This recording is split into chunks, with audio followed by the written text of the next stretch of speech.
Would you know that you were a Terminator if you didn't remember being a Terminator? Are Terminators conscious in the same way humans are? Do Terminators know that they are Terminators? Canonically, Terminators do not feel pity, remorse, or fear. Do they feel anything at all? In contemporary philosophy, there is a debate called the hard problem of consciousness. Physicalists believe that human beings are just collections of atoms. They are just complicated machines, and that consciousness is an illusion. Whereas other philosophers think that consciousness, or what Thomas Nagel called what its likeness, is not as easily explained. The several philosophers have framed the question by posing a thought experiment. If a zombie or an imitation man, a being that was not human but looked like one and acted just like one, existed, would that prove that humans are more than just what we are made of and behave like? Another way of asking the question is, are we our memories? Is our identity just a collection of memories, which we all know are sometimes incomplete or malleable? Can you ever really know who someone is? And can you ever really know yourself, as the oracle at Delphi commanded? We'll explore these questions and more in this episode. I'm Calvin. And I'm Ian. Come with us if you want to live. All right. The big Cameron episode. Very big. Last episode was, in my opinion, not very good. As usual, we're going to spoil everything in this episode and stuff before. So if you haven't watched the episode, this is your warning. All right. The big Cameron episode. In my opinion, last episode was not very good, despite the tragic death of Charlie Dixon's wife. But this is thought it was fine. You thought it was fine. That's true. This, on the other hand, is not only, I think, a good episode, but maybe an essential episode of the series. Like, if you want to understand the story that this series is trying to tell, this is one of the episodes you have to watch. It is. It introduces a ton of key ideas and character pieces. Yeah, so you wanted to talk a little bit about timeline. I was able to find a website, a fandom website that proposed several different timelines and noted discontinuities between what was established in the first two films and in the Sarah Connor Chronicles, in ways that are perhaps never fully explained by the show. Yeah, well, so I specifically wanted to talk about what is Cameron, the Terminator's timeline. So this episode kind of gives us her origin story. But it does so from the perspective of the woman who she murders and replaces, Allison from Palmdale, which is, of course, why it's called that.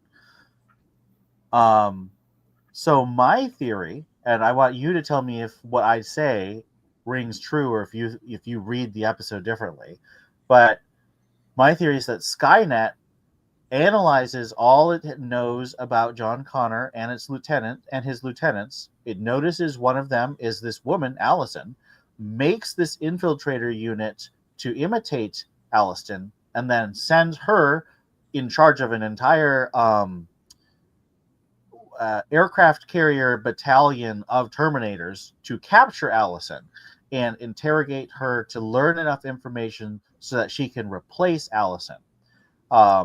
It learns all it thinks it can, then murders Allison, and then it tries to infiltrate John Connor's forces. But John Connor captures the Cameron Terminator and reprograms it. And he uses her as a vital asset in his war against the machines until he sends her back to the present well, 1999 or whenever, to protect himself and his mother at that earlier stage. Is that your read of the timeline, or do you have a different sense of how she got where she got? I have a different possible reading. I'm not sure that we can determine definitively which one is correct, but I do have an alternative to what you have proposed. Let's hear it. First of all, we need to establish, do we think that, in what way do we think that the future that's presented to us in this episode was altered?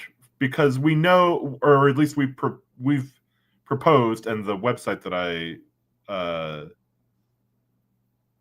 suggested a link to has a similar hypothesis, that there is a divergent timeline after Andy Good dies, after Andy Good is killed by Derek Reese, from the very beginning of this series. And that possibly explains the existence of Catherine Weaver and what we've been describing as the good Skynet. Yes. So it would be interesting to ask the question, are the scenes from the future that we see in this episode reflective of the timeline that existed in the pilot episode, or have they been altered in some way by the divergence caused by the death of Andy Good and the destruction of the Turk, of the original Turk? I don't think we ever find out. I'm not sure it's super. I don't think it makes that much of a difference, because my reading is that when Cameron talks to Allison about the machines that are fighting the other machines, I think she's lying. I think those machines exist, but I don't think that Cameron was part of them. Okay, well, here's my alternative reading of those scenes. Okay. I think that Allison is also lying. About what? Because the infiltrator, who, let's just for convenience sake call Cameron, Cameron in her interrogation of Allison asks her what her mission was from John, implying that Allison was caught while attempting to infiltrate the Skynet base. I think that Allison doesn't really exist. That Allison is an alias that John created in order to lure Skynet into sending him a next-gen infiltrator model that he could then reprogram. And I think the tip-off that it is a next-gen infiltrator model is that she will claim to be Allison, who is not a person that really exists. But we know that this woman exists. So you're just saying that this woman exists, but wasn't. We know really that the name. We know that the name Allison Young exists, and that she had a mother named Clara, who was alive in 2009. We do not know that the woman who infiltrated the Skynet base and claims to be Allison is actually Allison. Right, but we know she was a woman. Because, see, this is very interesting. Unlike other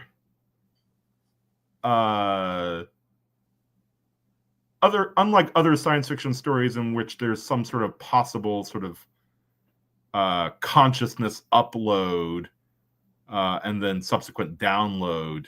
As far as we know, the only things that Cameron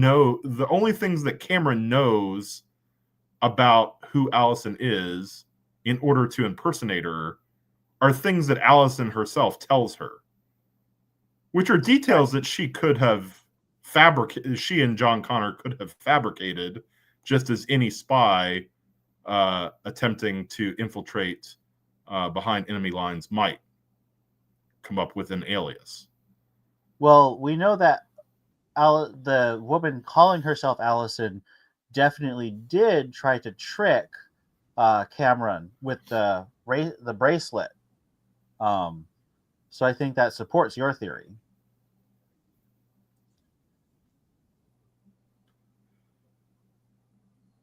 This is true. I think that the bracelet ruse was a further way of trying to throw Skynet off. Right. Layers on And layers. if my theory is true, it makes John seem even cleverer than maybe he has been presented in other iterations of the Terminator story. I agree. That's why he's my favorite John Connor in this TV show.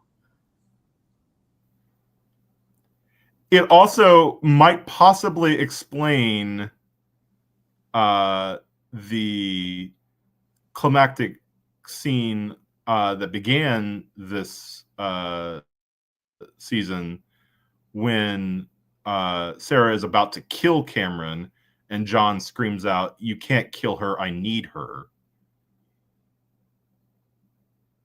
Which suggests that Cameron is integral to John Connor's larger plans for the survival of humanity in a way that I think maybe some of the details in this episode partially explain, but not all of them. Yeah.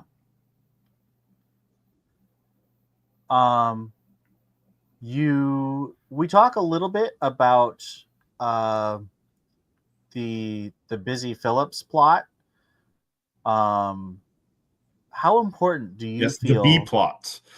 Yes. How important do you feel this B plot is? I think it provides nice human moments for Sarah. She gets to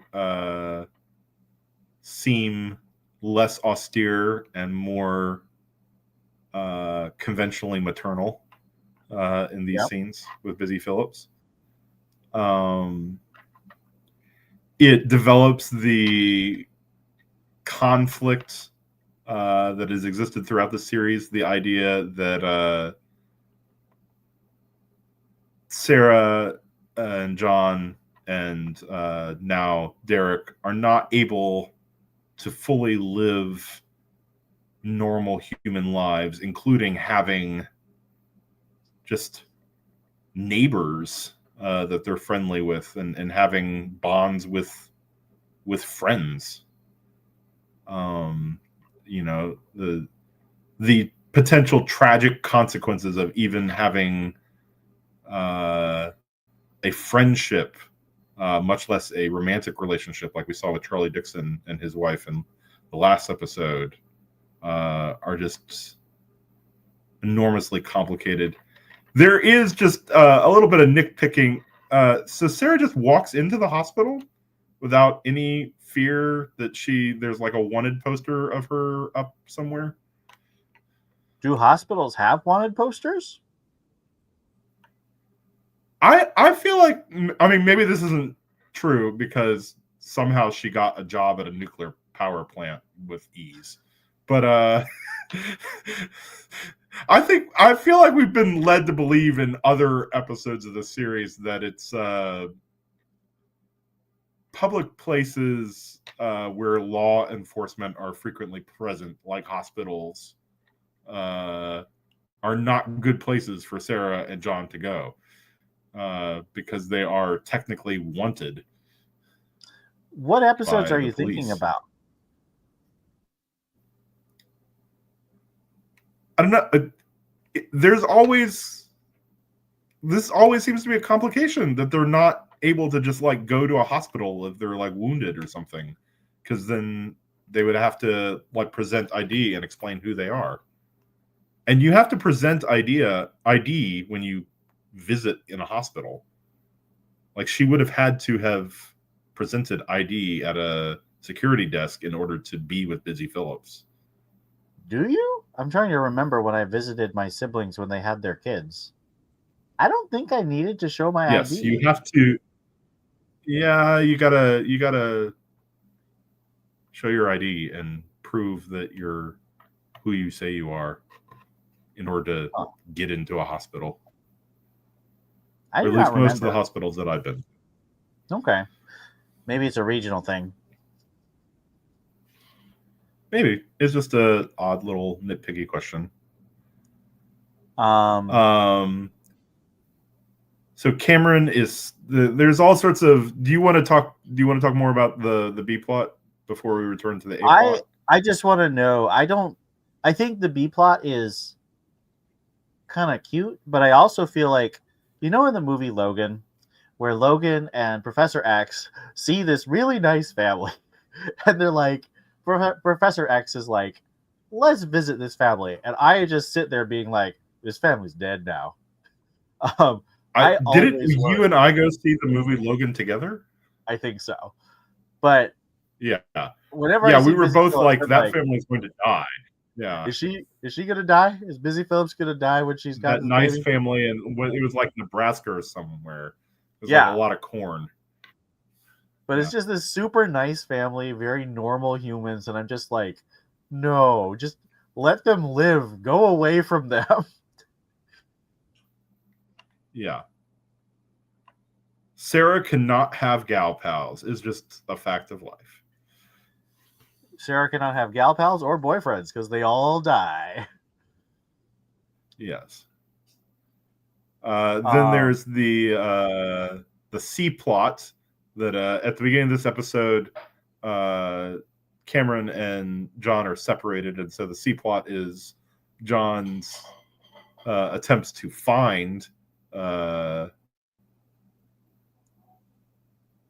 Cameron, which apparently just is like him wandering around the street saying, have you met this person? Not the best detective, John. Slightly comic, although it perhaps displays John's desperation for finding Cameron. Yes. And then you mentioned a although it's not entirely clear why. I mean, unless he thinks that Cameron is like turned quote unquote evil, is going to come find them to kill them. It's not entirely clear why he's worried about Cameron's whereabouts. I think John knows that Cameron's chip is malfunctioning. Yeah, so so we can say that. So at the beginning of this this episode begins with John and Cameron in the car together. They're going shopping for something. Oh, that's right. John is going to go to it's not, he doesn't call it Radio Shack. What does he call it? Radio World. And he asked Cameron to go to the store and get him some cheese things. The crunchy kind, not the puffy kind. I guess they didn't want to pay for. Do you have to pay for rights to say Radio Shack or Cheetos?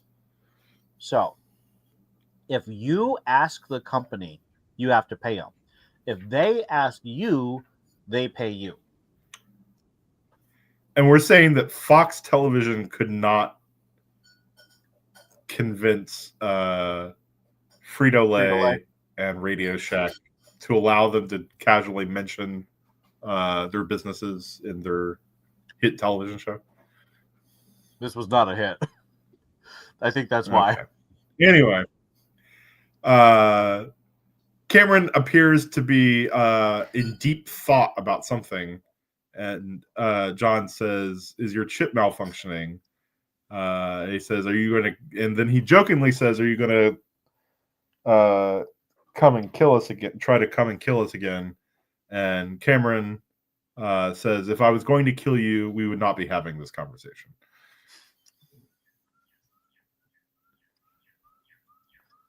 So what's our D plot? Which is true. Terminators do not typically deliberate before killing the person that they're supposed to terminate.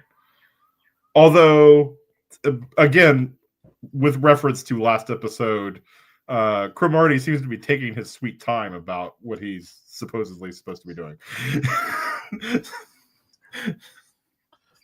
Maybe his chip is and coming up with convoluted plots that require people he knows are not dumb to be dumb. To be fair, they did act dumb last episode. Okay, well, anyway. So then Cameron is in the store shopping, and we see her heads-up display, which has been a reoccurring visual motif since the first Terminator movie. And then all of a sudden it disappears, which I have all sorts of questions about that this episode does not answer. How, explain to me your best theory, Ian, for how it is possible for a Terminator's heads-up display to disappear. My explanation, and for her to quote unquote have normal vision. My explanation would be that there is either an experimental or rudimentary fool the machine into thinking it's actually human program that runs, that removes the heads-up display, and that was done by Skynet or possibly by John Connor to see what would happen, to see what would happen to a machine consciousness that was denied the knowledge that it was a machine. So you think that it's some sort of bizarre subroutine that's sort of an artifact of a previous programming iteration? Yep. Activated by accident by the damage. Either Skynet. What would be the purpose of either Skynet or John Connor be in programming a Terminator to think that it's not a Terminator? Curiosity. Which like, is I can't see that being useful to either Skynet or John. I can see it being useful for John because if John has integrated machines into his command hierarchy as much as we know he has, I wonder if he was thinking towards the future what he could do with machines if he didn't want to destroy them. And he thought maybe this was a solution for machines that he didn't want to destroy. And this is super theoretical, obviously. Well, I mean, there's all sorts of, like I've said in my introduction to the episode, in sort of the world of cognitive psychology / philosophy of the mind, there's this, what's called the hard problem of consciousness. How do you explain how, protein becomes self-aware?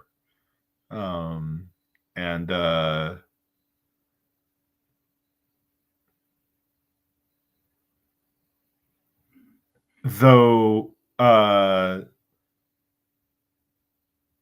philosophers who speculate on this problem claim that this is the hard problem and that sort of basic animal functionality is a supposedly easy problem. I don't know that the so-called easy problems are that much easier than the hard problem. And I would point to vision as being one of those supposedly easy problems. You are remind me what kind of color blindness you have? Red, green. Yeah, so you and I fundamentally perceive colors in different ways. Not as different as you're saying, but I mean, sort of. Well, who is to say? How could we quantify the way in which you and I perceive color in different ways? Well, now we're getting all Kantian. This is the question. And the even more difficult question is if you like. I think that we, in the same way that I'm not willing to say that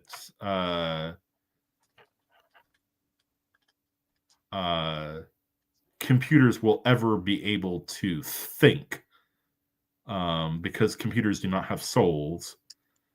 I'm kind of unwilling to say that a camera hooked up to an artificial intelligence machine is seeing things in the way that we normally use the word seeing. And yeah, I think it might seem like a small detail, but the disappearance of the heads-up display, Terminator heads-up display in the supermarket, I think encapsulates many of these sort of weird philosophical questions that this episode raises about what is a Terminator. And we've debated this before. You know, we had a disagreement in the episode where Cameron uses her infiltration skills to befriend the ballerina, who's the sister of the guy who they thought stole the Turk. And you forth about whether Cameron is simply following a programming that she has, or whether she actually has sort of wants and desires and needs in the same way that a human being does. So I still think the show wants us to think she does. In real life, I agree with you. Robots and computers can't. But this is science fiction. It's not real.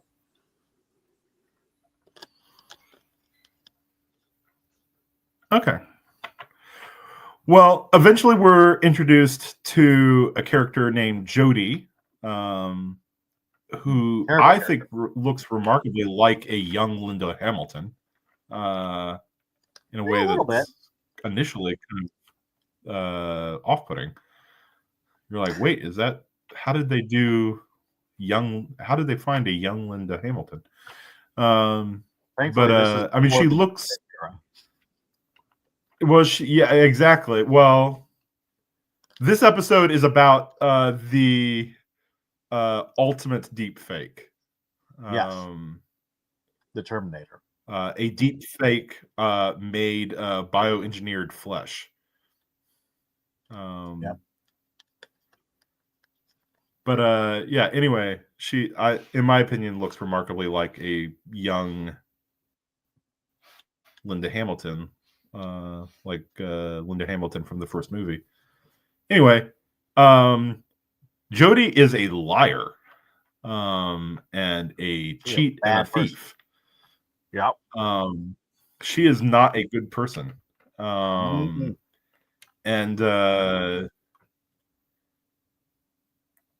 which raises all sorts of interesting questions, because it seems like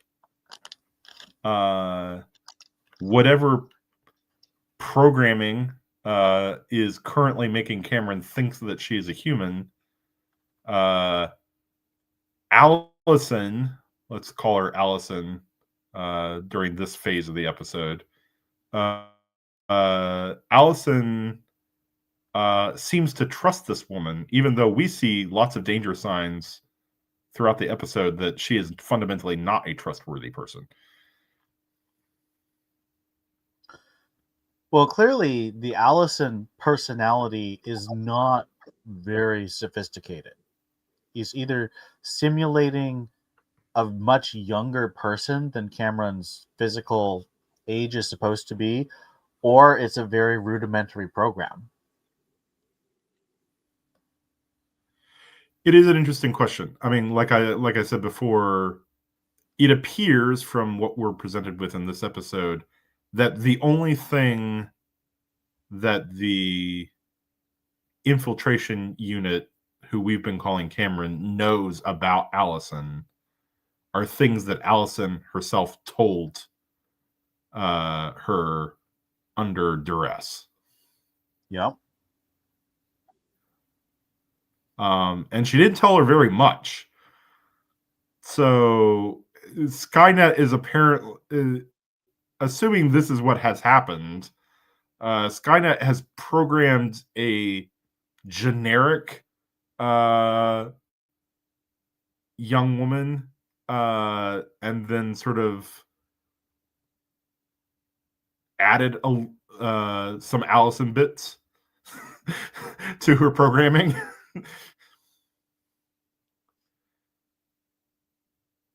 Which is I have an interesting mystifying. question. I have an interesting question. Do you think that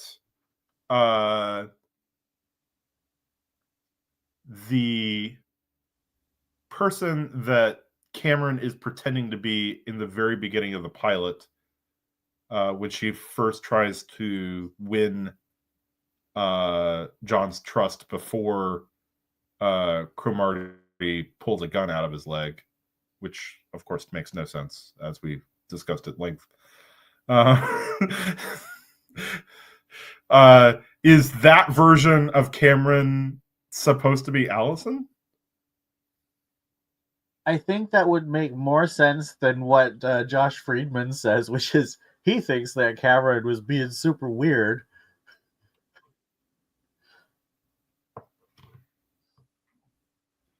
I mean, we get one of the most interesting moments in the whole A plot line with Jody and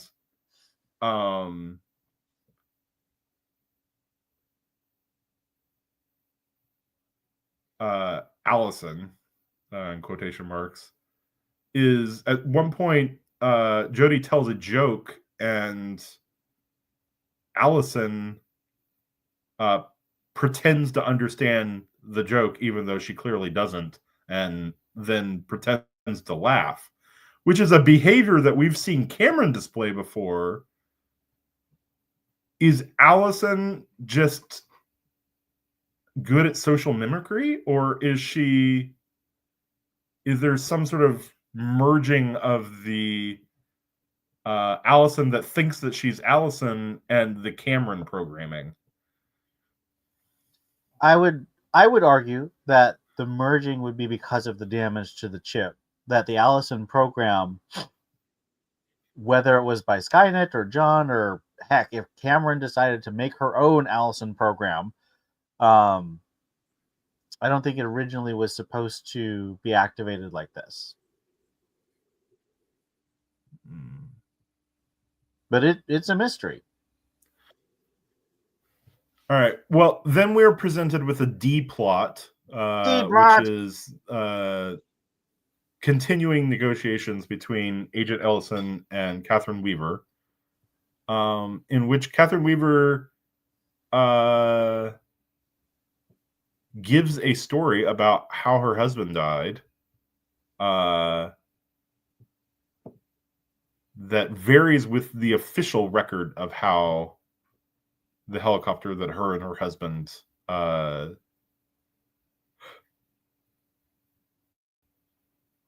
crashed in the helicopter. And this is presented as a way of testing Agent Ellison. Are you convinced by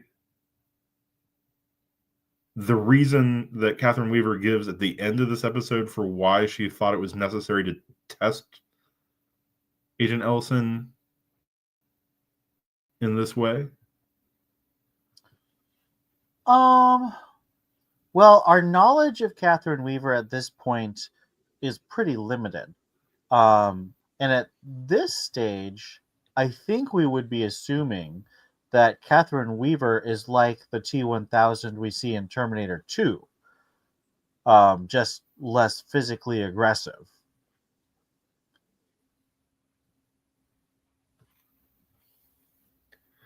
All right, here's the question. Do you think how much of the Catherine Weaver story do you think is actually true? This is kind of going back to the question I asked about whether Allison from Palmdale actually exists, or whether that's simply an Yeah. alias that John Connor created. Like, Yeah.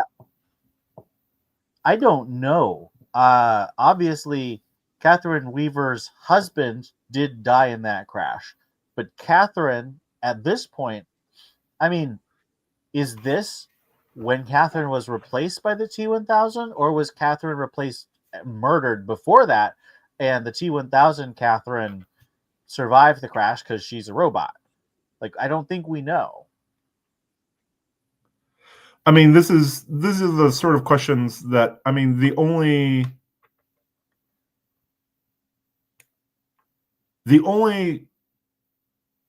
comparison we've had so far to the kind of infiltrator unit that Cameron is, which I'm just simply calling Next Generation, is Vic in the episode Vic's Chip, who seems to have sort of this fairly involved, marriage relationship with a woman who seems to think that he's just like on the spectrum or something, but she accepts him as being human. There's a lot in that episode that I really wanted answered. Like, how does this work? He's they clearly have a physical relationship. He is a Terminator. Like, how did she not know? uh, well, I'm not going to address the questions about the physical relation aspect of that relationship, But they occur. they occur just like Commander Data in The Naked Now. He is fully functional. He's fully functional, and apparently proves it to Lieutenant Yar.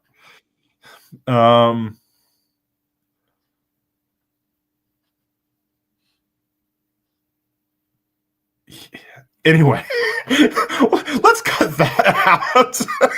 let's edit that part out of the episode. I We like got that a part. weird tangent there. Okay. Anyway, Catherine Weaver. How much of the Catherine Weaver persona is real? To me, it seems like not very much. Like, everything that I'm she trying to does. remember. Like I said, you've rewatched the second season more recently than I have. I haven't seen these episodes since they originally broadcast. Is her daughter real, or is she also a Terminator? Daughter is real. Her daughter is real. Okay, so at some point there was a real Catherine Weaver who gave birth to a real child. Correct. Okay. So we know that there was a real Catherine Weaver at some point. Yep. But yeah, I mean, the Catherine Weaver character will continue to raise all sorts of questions about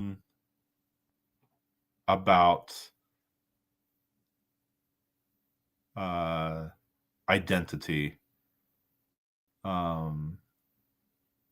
throughout this season.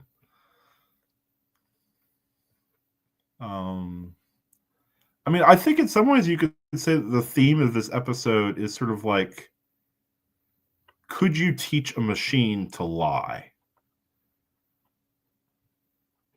I mean, why not? If the machine was told that its goal was best accomplished by lying, I think the machine would just do it.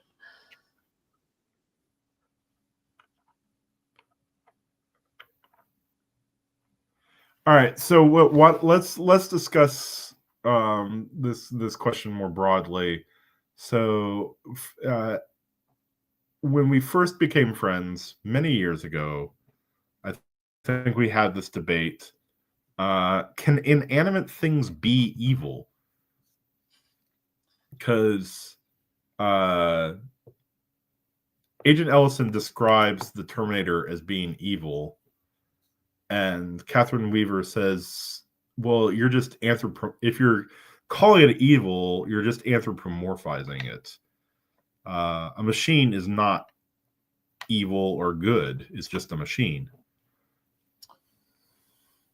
I would say that a machine in the real world, where I don't think it's a person, is not necessarily intrinsically evil like Cain was when he murdered Abel, but it is part of the evil that is the fallen universe, just as dying in an avalanche or being killed by malaria from a mosquito.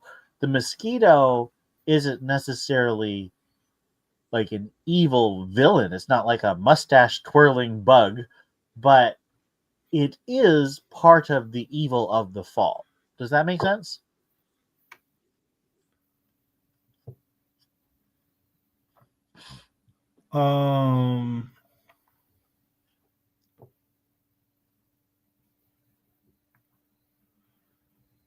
Maybe. I mean, maybe that would get deeper into theology than we want to get right now to question what it means for the world to be evil, in the sense that you seem to be suggesting. I'm not sure that I would define the effects of the fall in quite the same way. I mean, up to you. It's our podcast. We can do theology if we want. This is true.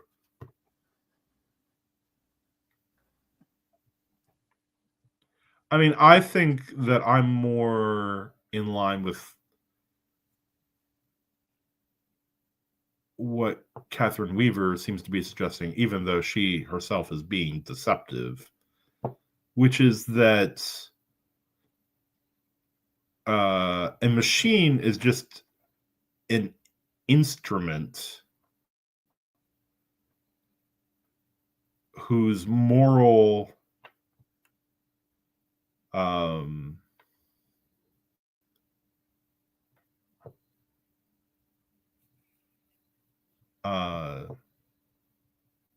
qualities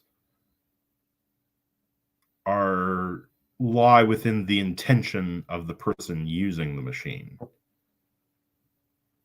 So, like, you and I debate back and forth about whether it was wise to use the atomic bomb in the way that the United States did at the end of World War II.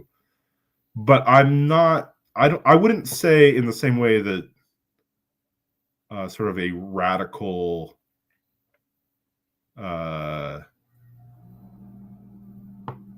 anti-bomb person would, that an atomic bomb is in of itself evil,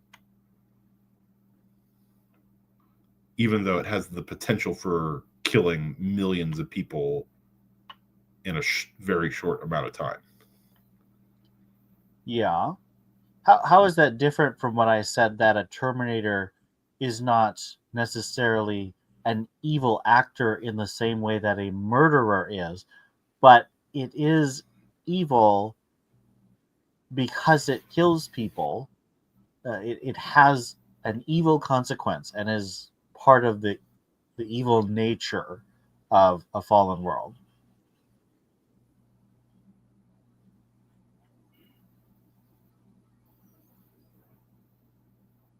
Well, because I don't think that pain and death are evil in a moral sense.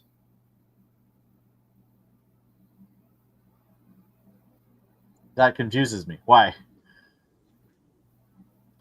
Because God causes pain and death. And if they were evil, then he would be the author of evil.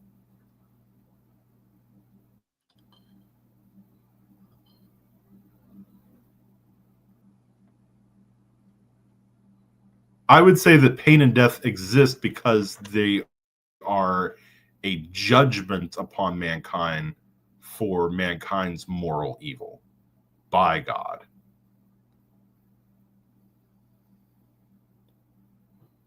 But pain and death, I could be wrong. Some people do believe this, but pain and death,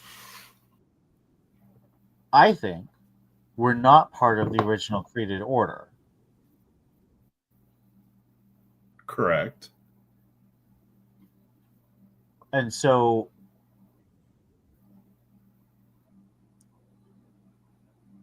I think they are a deviation from the perfect good, the perfect created order, which to me is the definition of evil. You know, the privation, the absence or perversion of good.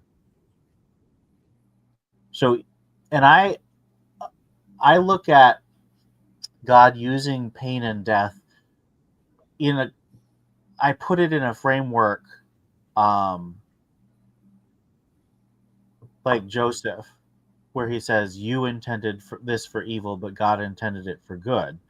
That doesn't mean that the what the brothers did to Joseph in putting him in the pit and selling him in slavery was good, but that God's purposes, which were good, which went beyond that circumstance, were good.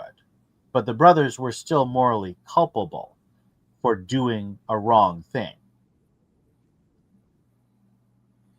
Your supposition seems to imply that uh, God is somehow obligated to make uh, evil intentions turn towards the good. It would I be don't know. just for evil things, for bad things to happen to all human beings. It's Yes. gracious of God when they do not. I mean, I think if you follow your logic, you end up with something like what the George MacDonald character seems to be proposing at the end of C.S. Lewis's Great Divorce, which I disagree with. I don't think God is obligated to repair all the things that he has created to the state in which they were created. Well, when you frame it in terms of obligation, I'm certainly not comfortable saying it that way, but I think it is his nature to do that. And like I look at a statement of intent from the Bible, like, "Behold, I am making all things new." All things new. I think that is a deliberate, all encompassing all. And yes, some people and some things will pass into eternal judgment, and that is just and not an evil. So are the well, that's okay. So then all things cannot be fully restored if you're saying that an eternal judgment exists. Yeah. But all things new, I think, means that everything does work together for the good of God and his bride and the chosen.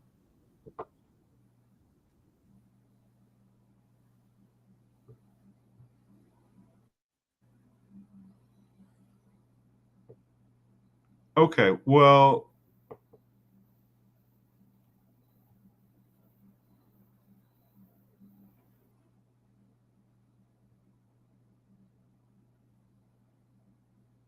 yeah, I don't think things to think about later on. Sure. We can We keep definitely having got into this. theology there. Um, I don't. I'm not going to sort of hammer on this particular idea right now, but I think it needs to be thought out more thoroughly. Let's just put it that way.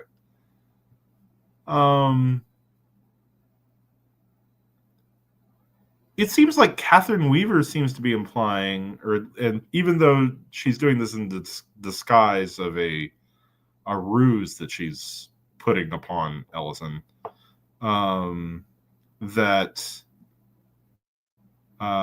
what we might want to call evil Skynet is the fault of the military machine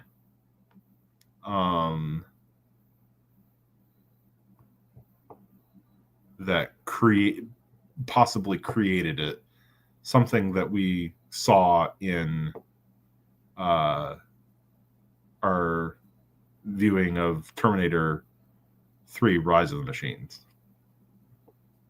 Do you interpret what she's saying in the same way?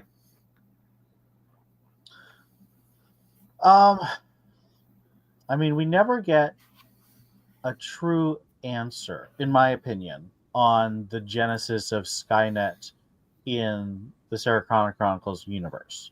We do in Terminator 2 and 3, but this is a different universe than either of them. So, that being said, I don't have a hard and fast answer to that one.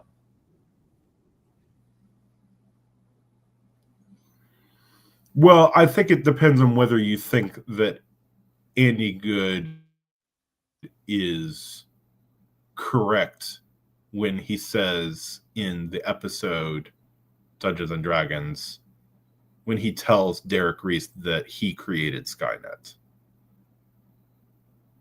Because if that's true, then that timeline would be different from the timeline that we're presented in, certainly in Terminator 3. Yes, I think in the minds of the showrunners, the writers, Andy Good's Turk became Terminator after Cyberdyne was destroyed.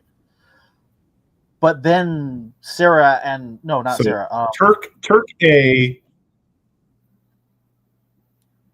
A, the evil Turk that Sarah destroys in the fire when she burns down Andy Good's house, becomes the Skynet that initiates the plot of this series, is what you're proposing. Yes, but not after he's killed, obviously. So there's a different route to Terminator to Skynet after Andy Good is killed.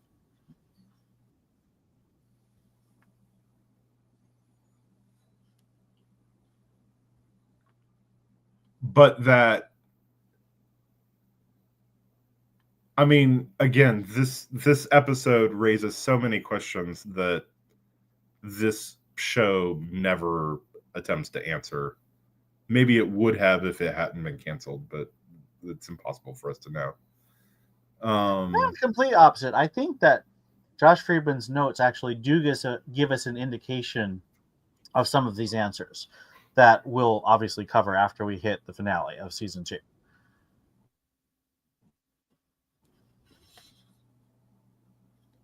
If it's true that the recreated Turk that Andy makes after the fire in his house is the progenitor of the quote unquote good Skynet that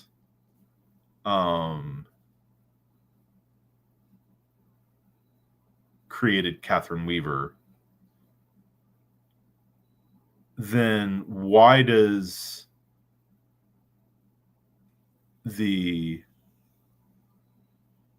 are there still artifacts from the previous timeline? Because, I mean, Terminator it's not 100% consistent, but it's tried to maintain the idea that there are not multiple timelines, that there is just one timeline that resets when something changes. But it does reset. And so there are lost timelines.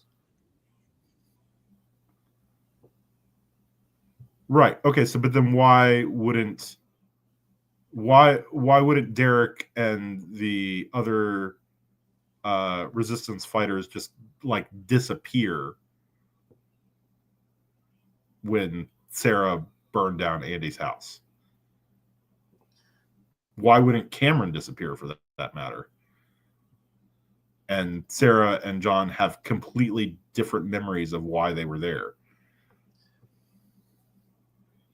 I think the logic in the show is that if something happens before something else that changes the future, that thing is still part of what created the changing timeline. So you can't, so it doesn't, it's not like Back to the Future where what's his face disappears.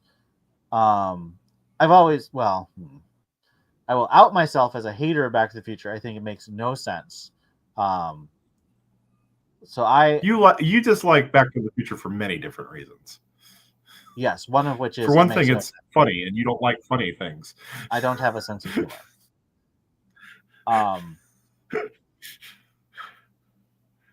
But I think that the time it makes intuitive sense to me that if someone jumps back in time and then someone later makes a change that changes the timeline, those people are still here because they're stuck.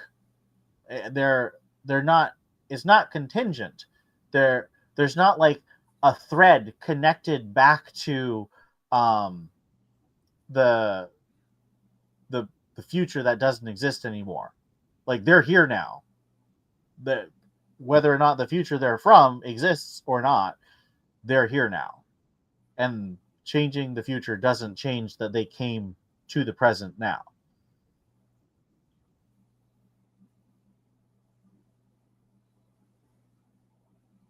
So that's my take. So there is fate. No, not fate. There is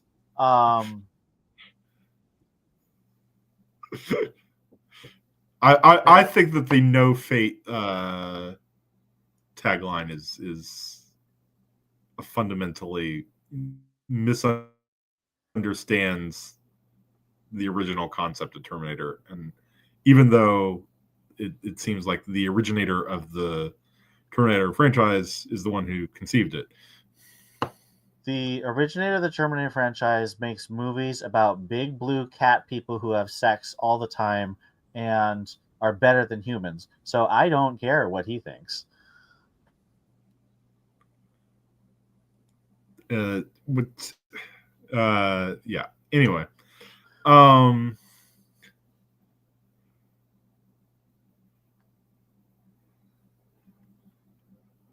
Let's talk about Summer Glau's performance a little bit in this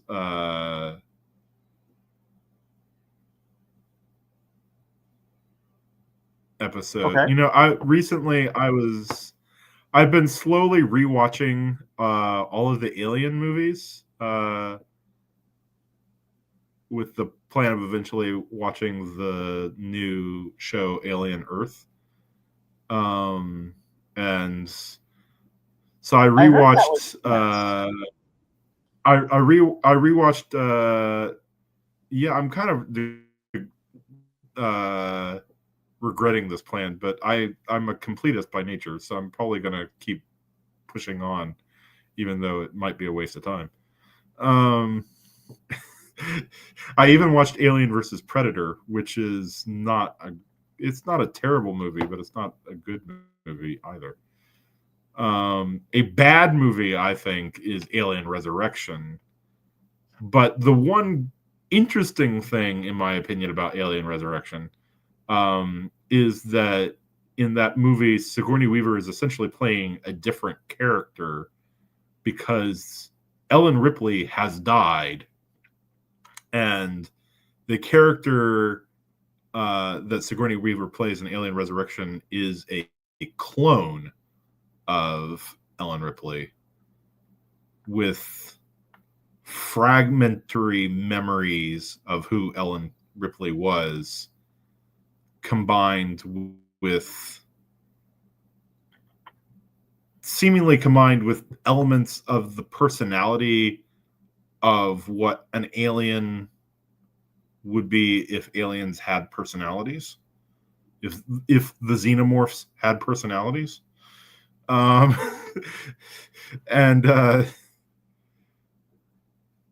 it's a very interesting performance, not least because it gives Sigourney Weaver a chance to do something slightly different than she had been doing in the previous 3 films. Summer Glau gets to do a little bit of acting in this episode, where she gets to play a different character than Cameron. How do we think Summer Glau does? I think she does great. I think her acting is quite strong in all the different things she's asked to do. Why do you think that her career kind of dropped off after this and Serenity? Why do you think that is? Because I think she actually is quite a good actress. She had kids. She had kids. Okay. Yep. Well, and she decided she you wanted and I to are pro. We are pro babies. We are pro moms mothering. So that is the one perfectly legitimate excuse for an actress stopping acting. No other explanation needed. Yep. But I think the world needs peopling, and the world needs mothering. Yep. There will be no one to watch Summer Glau being a great actress if we don't have more kids to watch her. This is true. Yeah, so one of the, I think, kind of the showcase of this episode is we get this sort of dual scene that cuts back and forth between a therapy session between the person that's calling herself Allison and a therapist, and possibly the real Allison being interrogated by a Terminator goon, who is eventually revealed to be the infiltration unit, who we might call Cameron. It's very well done. It's a good scene. Yep. I would say this is a good episode. I think we've mostly talked about everything that happens during that scene already, but I just wanted to note that not only does it provide us with interesting ideas about human nature and what a Terminator is, but it's just also just a well-crafted, well-written scene. Assuming that I'm incorrect and that there was a real Allison from Palmdale, she was 2 when Judgment Day happened. See, this is why I'm a little bit suspicious of the Allison is real theory, because she seems to have a lot of memories of her parents for someone who was 2 when her parents died. Yeah, that's a good point. I think you have convinced me that Allison is a John Connor plot. Yeah. To get apparently Skynet, in addition to keeping humans in cages, has rounded up a bunch of zoo animals. Why? I don't think we ever know. I can't think of a reason. It's just one of those absolutely bizarre details that's given to us in this episode that I don't think is ever explained and maybe can't be explained. Why I'm sure would they would have come back to as it eventually. as as Jody the thief and liar says, who knows why anyone does anything. Some of the actions of Skynet are never explained in this series or in the Terminator franchise as a whole. We don't know why there were two Terminators dragging a I forget what was it they were dragging.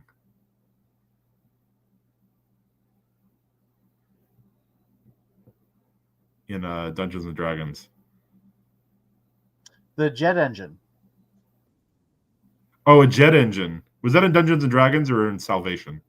That was in Dungeons and Dragons. Yeah, two Terminators doing manual labor. Why?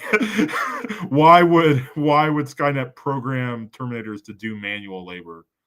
I asked this question, Calvin.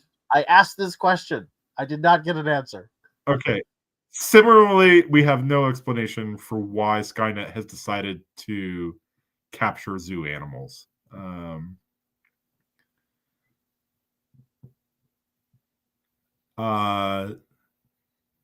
So we get kind of the conclusion. Okay,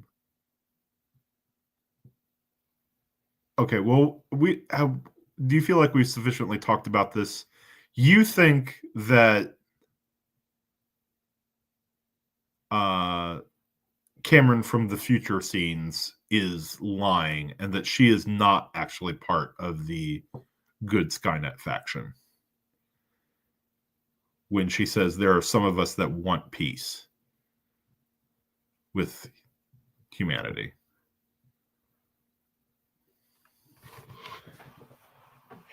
Do you want to say anything more about that?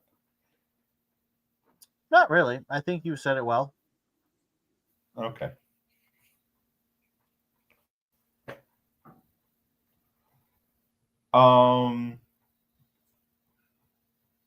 Like we said, Jody is a bad person.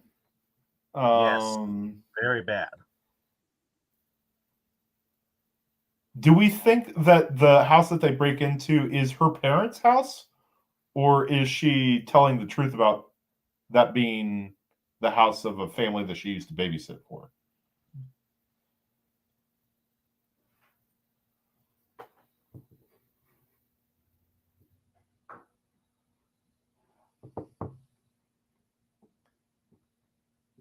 I'm not sure that it matters. It's just an interesting question. Is anything that Jody says true? I think we're meant to think her last revelations are true, but it could not be. And then Cameron almost kills her, but then seems to accidentally not kill her. Or at least she apparently is apparently indifferent as to whether Jody is dead or not. So Cameron is back to her old self again, in a way that is also not explained. 1 minute she is Allison, and the next minute, well, she's Allison, but she also thinks that maybe she is a robot from the future who was sent to kill John Connor, because that's what she tells the therapist.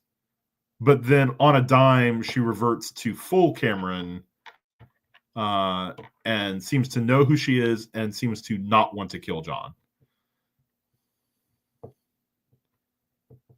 Without sort of any helpful explanation for why she has reverted to that programming.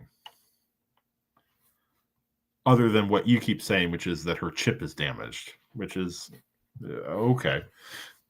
I I'm mean, not I sure that's how honestly chips think the work, writers. but who knows how Terminator chips work? These are sci-fi magical chips that look like a waffle iron and have enough memory and power to create a human simulacrum, man.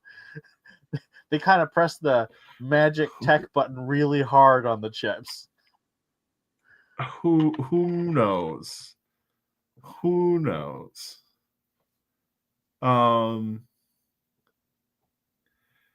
This episode, I think, is an interesting exploration of a theme that sort of began in the first episode of this season and continues on,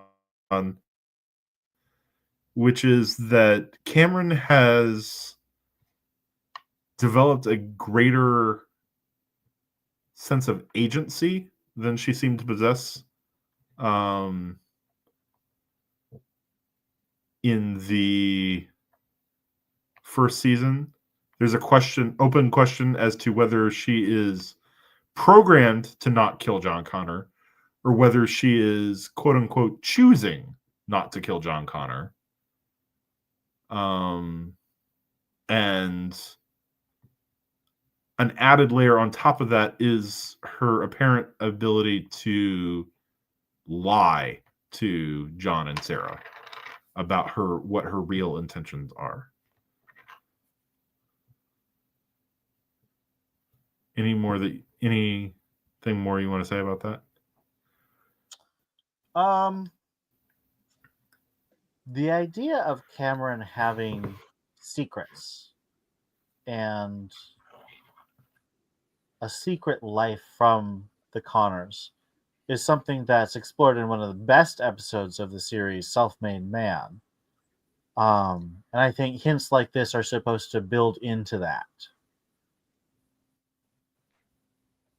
That's my read on it. Yeah, so Self-Made Man is episode 11, I think. So we'll get to it. We'll get to it eventually. I agree. It is. I mean, this episode is really good. It is. Self-Made Man might be the best episode in this series. I don't know. It's got an argument. I would definitely make it. Maybe we could have a discussion about that later towards the end of this season. About I also think that the finale is really, really good. What the best or top 5 episodes of the series are. Yeah, we definitely need to do that. Yeah, Self-Made Man, great episode. We'll get to it soon. Yeah. Anything more you want to say about this episode? It's very enjoyable. It's enjoyable in a way. It has the darkness in the death of Allison and the darkness of the future and the Skynet plans, but it has a lot of warmth too that make it bearable. So I think it's got that Terminator Sarah Connor Chronicles blend and it does really well. There's a very interesting moment now that you're talking about sort of contrast between dark and light. There's a very interesting moment when John finds Cameron, who seems to have fully adopted the Allison persona and is playing foosball with Jody at the homeless shelter. And she is having fun. And it's kind of hard to read what John's emotion is other than confusion in that moment. If I had been John, I think I would have been tempted to allow Cameron to pretend to be Allison for a little bit longer. I think if Cameron does have a soul, then it is tragic that Cameron does not get to have very many moments of lightness and happiness in this series. You sound like you're on my side of the table now.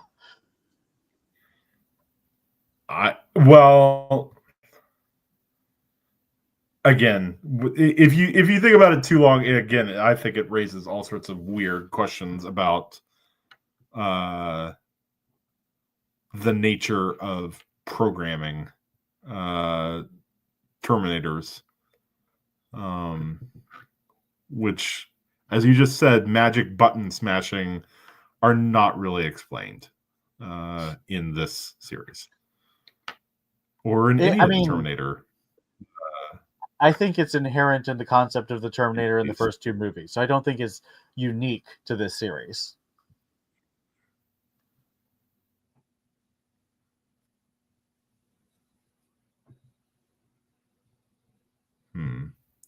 Well, let's leave it at that.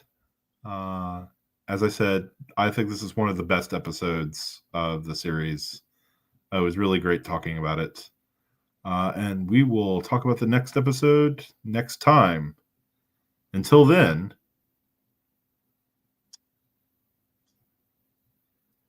we'll be back.